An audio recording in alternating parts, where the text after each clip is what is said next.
Hey everyone, hope you are having a great time here today at BountyCon. My name is Richard, and I'll be sharing a little bit about hacking Android apps with Frida. Just to give a bit of high-level overview of this talk, we will first go through the basics of what Frida is, just to make sure that everyone can follow along, and then I'll be sharing a methodology that I like to use. I will then be doing a quick demo using Frida, including how this methodology can be applied. And then I'll finish it off with a couple of real-world examples. At the end of the talk, there will be a couple of minutes of Q&A, and so if you have any questions, please feel free to ask me at the end of the talk. I'll try my best to answer them. I also wanted to add that this talk is mainly for bug bounty hunters who are trying to get into mobile testing.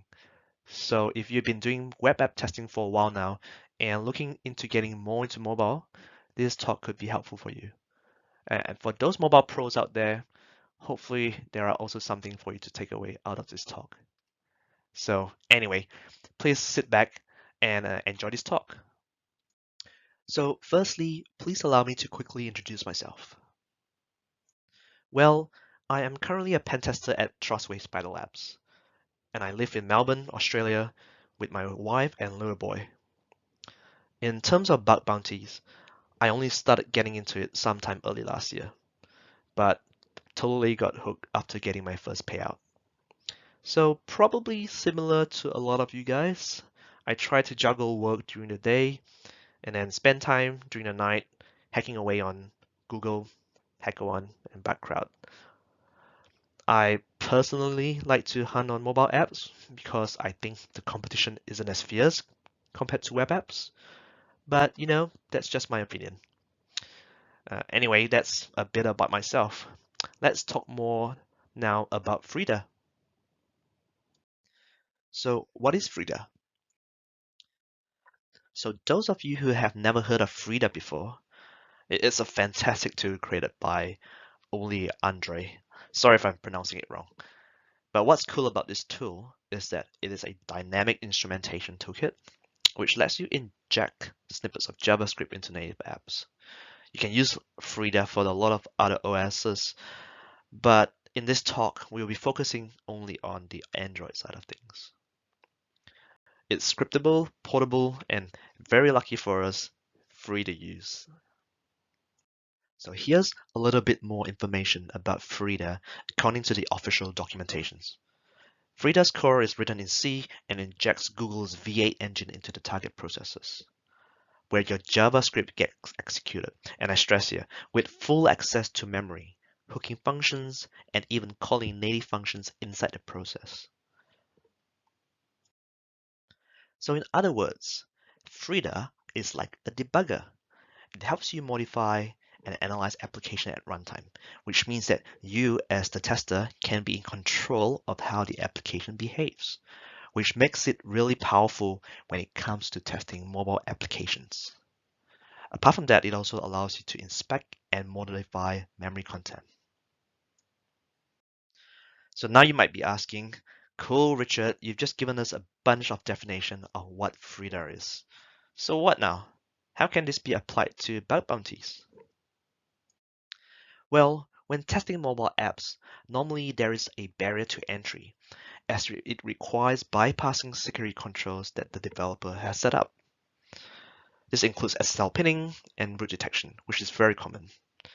There are also other types of controls out there, such as what we call anti-tampering signatures, which essentially prevents you from tampering API requests. Well, Frida can help you with that as well, depending on how the signature is generated. It can also be used to identify hidden secrets. There has been multiple instances that Frida has helped me to find sensitive credentials in memory, which would otherwise be really hard in heavily obfuscated source code. Other types of use cases include automating attacks such as brute forcing and fuzzing. Okay, now let's go through setting up the test environment. So there are generally two ways you can use Frida. One way is using it on a jailbroken phone, which is personally my preferred option. Essentially, you upload the Frida server binary onto the jailbroken phone and then run it using ADB. It's pretty straightforward, and I'll show you in a second how this is done. The other way you could use Frida is by injecting what we call a Frida gadget into the target APK. This requires repackaging the app, but the good thing about this method is that you can run it on a non-jailbroken device. So it's up to you how you want to do it, but I like to use the first option because it's just quicker. So to run Frida using the first method is pretty simple, and it requires you to connect your jailbroken Android device to the workstation. You first install Frida tool on your workstation using pip, and then you download the Frida server binary from GitHub. Extract it, and then upload the Frida server binary to the mobile device itself. Change its permission, and then finally run it as a background process. Okay, now we have our test environment set up. Next, I'll share a methodology that I found useful when testing Android apps with Frida. So when you first get a mobile app to test, after doing your initial reconnaissance and understanding how the app behaves, you want to define the problem and goal. So for example, what are we trying to achieve? Are we trying to bypass certain restrictions perhaps, or try to access certain resources that we shouldn't be able to? Once that is defined and we know that Frida can be used to help us achieve our goal, we then try to analyze the application. We do that by first decompiling the app. An APK tool and JetX is normally a very helpful tool that can help us with this. We then look at the source code and try to identify what we are supposed to hook. This step normally takes time, but once we know what to hook, we then use Frida to hook that method and change the app's behavior to how we want it to behave. Let's go through a simple example and apply this methodology. So this is a simple application called Crack Me from OWASP. You can download it to have a play if you haven't played with it before. But when you first open the app for the first time on the rooted device, you will see that you get detected and forced to exit. So applying the first step of the methodology, the problem is that we have a root detection in place, and our goal is to bypass it. So next, we extract the APK offline and try to decompile it using JetX. We then try to analyze and determine which method we need to hook. Because the code is not obfuscated, we can easily search for common strings. In this case, searching for the string root leads us to the method A in the main activity class. Okay, so now we know which method is the culprit. Let's try to hook that method. On the JavaScript code on the right, you can see that we are hooking the A method in the main activity class. Now, what's cool about Frida is that you can read arguments being passed into the method. In this case, we're using console.log to print the original argument being passed. In addition, we can also change this argument, which is what you're seeing in the next line. So in essence, the Frida script is used to hook a specific method, read the current argument being passed, in this case, root detected, as you can see over here, and change what is being displayed. In this case, we are changing the string to show the word hacksaw. And as expected, this is what we get. Now let's change the app behavior to bypass root detection. In the Frida script, let's just do nothing when the method is hooked. And as a result, this control is now bypassed. We successfully used Frida to solve our issue. Now that we have a bit of feel for what Frida can do for us, and also a simple methodology that we can use to follow, I would like to share some real-world bug bounty examples.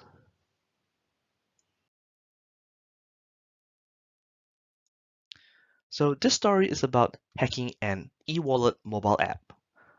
Just a bit of a side story though. When I first saw this app, I wanted to work on it because I noticed that it required a Malaysian or a Singapore number to authenticate. I'm not living in either countries at the moment, but do have friends or family members living there that could help me buy a mobile number if I needed one.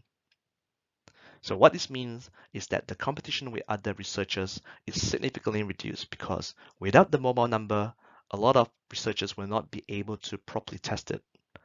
And that would put me at an advantage to avoid those duplicates.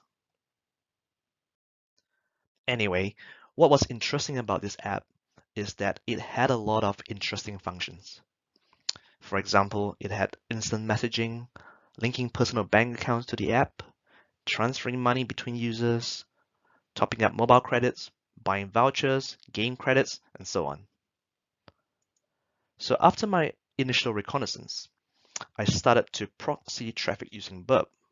What I noticed, unfortunately, is that there was no way to tamper with the API requests. I'll show you what I mean.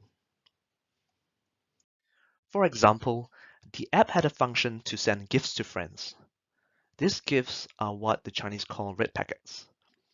If the response returns a 200 OK and states that the surplus number is 1, as you see over here, that means that the red packet has not been claimed by the recipient.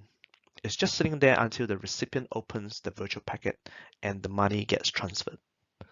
So the most obvious thing to try is to change the red ID value to see if we can view the status of other red packets.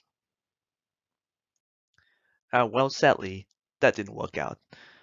I tried to increment this value and receive a 401 unauthorized. What's interesting though in this response is that we get a signature check fail. So it means that by us tampering the red ID value, the signature is no longer correct. So going back to our methodology, our first step is to identify the problem and the goal. What is the problem? We don't have the right signature. And what is the goal? The goal in this instance is trying to find a way to recalculate the signature. Can Frida help? Maybe. Let's give that a shot. So I first extract the APK from the device and then use JetX to decompile it so I can view the source code. Quick tip here though, if you ever had issues with JetX running out of memory, because by default I believe only 4 gigs of RAM is allocated for the application, you can try to increase it by using the command over here.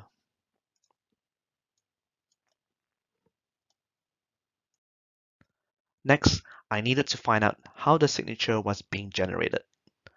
So the easiest way for me at that time was to search for strings. In my case, I searched for the API URL and then slowly trace it back to this specific code. The application was taking the red ID value and token value, concatenating it together, and then sending it to the MD5 util encrypt method to perform some sort of encryption. So this is the encrypt method that we are interested in hooking and could potentially help us solve this issue. So now I know roughly how and where the signature is being generated. So I wrote this simple Frida script. Let's go through it together. We want to hook the MD5 util encrypt method, which is what we saw before. And each time that the method is called, we want to run through a range of red ID values. In this case, value from 0 to 400, together with the user's token, and then pass it back into the same function again, which is encrypt. And then finally, print out the corresponding signature onto the screen. So now we start Frida and attach the script to the running process. Each time that I perform an action on the app that uses the encrypt method, it is going to run that script. As a result, this generated all the signature that I required. Now remembering that these values are what is required to make a successful request, let's try putting it into burp intruder and see how it goes. And it worked. I was able to find red packets or gifts that has not been opened by the recipient. I did a little happy dance for a while, but then thought, well, that's all good knowing which other red packets belonging to other users are available. But can I maybe use the same method and maybe, just maybe, try to steal the money instead? Turns out this was possible as well. There was another endpoint called drawRed, as you can see over here. This request is the request used to open a corresponding red packet that has not been opened before. As we know which packets are available to steal, I could use the same concept of generating a signature for a corresponding red ID value and then use it to perform this action to steal other users' red packet money. Nice. It seems that many sensitive endpoints in the app were vulnerable to this. I took a deep dive in this application and tried to discover as many endpoints as I could that I could exploit. The end result was that I could abuse quite a few endpoints to perform sensitive action such as deleting another user's bank account, joining different private chat groups, viewing other user transaction details, and also personal information as well.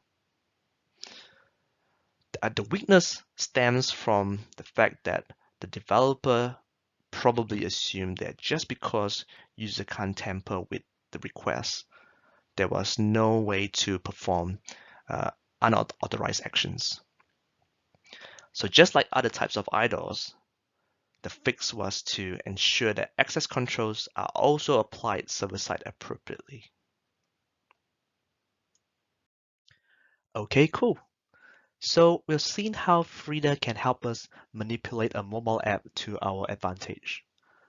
In the next example, I'll share how Frida can also be used to help us automate other types of attacks. This story is about how I was able to use Frida to help decrypt encrypted files stored in an application. So just a bit of background. The application had a vault function which allowed users to store their files locally with encryption. So if I took a sensitive file, maybe a picture of my driver's license, and stored it in the vault, the file would be encrypted and stored locally on the SD card. Now we all know that storing sensitive information on the SD card could potentially be risky because that means that any other application on the same device with read storage permission would be able to access and steal the file. But then you would say, hey, that's encrypted, right? So there's really no risk to it. Well, hold that thought. Another interesting thing is that to unlock the vault, the user requires to enter the correct PIN. But the thing is that there was no limit to the number of attempts to unlock the vault. This screenshot shows where the encrypted files are stored, as you can see over here. It is stored in the hidden folder of the SD card. So we now understand a bit about the application. Let's try to apply our methodology once again. So the problem is that even though malicious apps can steal the files because it is stored on the SD card, there is no way to view its content because it is encrypted. So the goal is to see if we could find a way to easily decrypt these files. We also know that encryption should be performed client-side. So if we need to figure out how the files are being encrypted or decrypted, maybe Frida can help us. Well, let's check it out. So once again, we extract the APK offline. You can normally do this by downloading the APK through a third-party website, or even just downloading it directly from the mobile device itself. And then use JetX to decompile the APK file. You can see in this instance, the source code is obfuscated. Next, we'll try to determine or maybe guess which method is actually performing the encryption and decryption. I tried searching for the word decrypt, encrypt, and a couple of other common keywords. And after a bit of trial and error and testing, ultimately the unlock method over here that you can see is the method we are interested in. What this method is doing is that it is taking a string, in this case the pin, doing some checks, and if the check passes, we return something. Otherwise, it returns nothing. I then wrote a little JavaScript to be used by Frida to manipulate the application. Let's go through it together. I first use the vault class and then hook the unlock method, and then log the original argument being passed into the method. In this case, this is the original pin number that I manually place into the application itself. This is just a sanity check. And then Frida will loop through all the values from 1000 to 9999 and then feed each value into the hook method. The return value of each iteration is then logged and displayed onto the screen. Hopefully this makes sense. Okay, so now we are ready to perform the attack.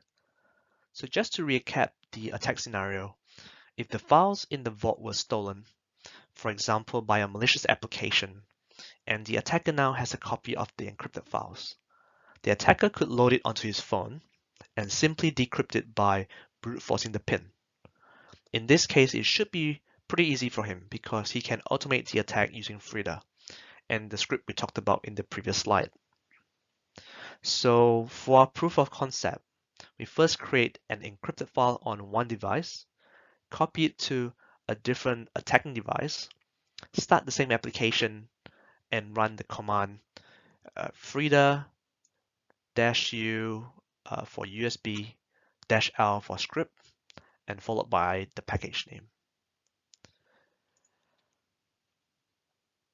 We then try to enter the pin after the application starts up in the vault and the brute force attack starts.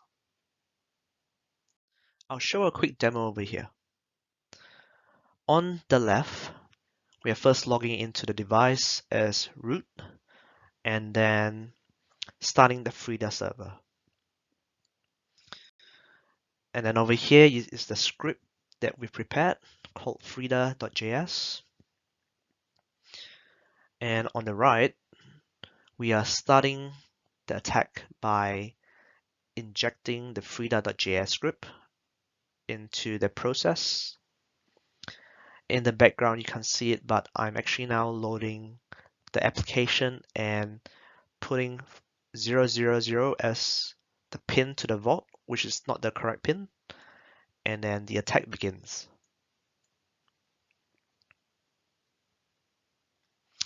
And when the correct pin number is found, in this case 1010, it returns a slightly different response, indicating that is the correct pin number to the vault.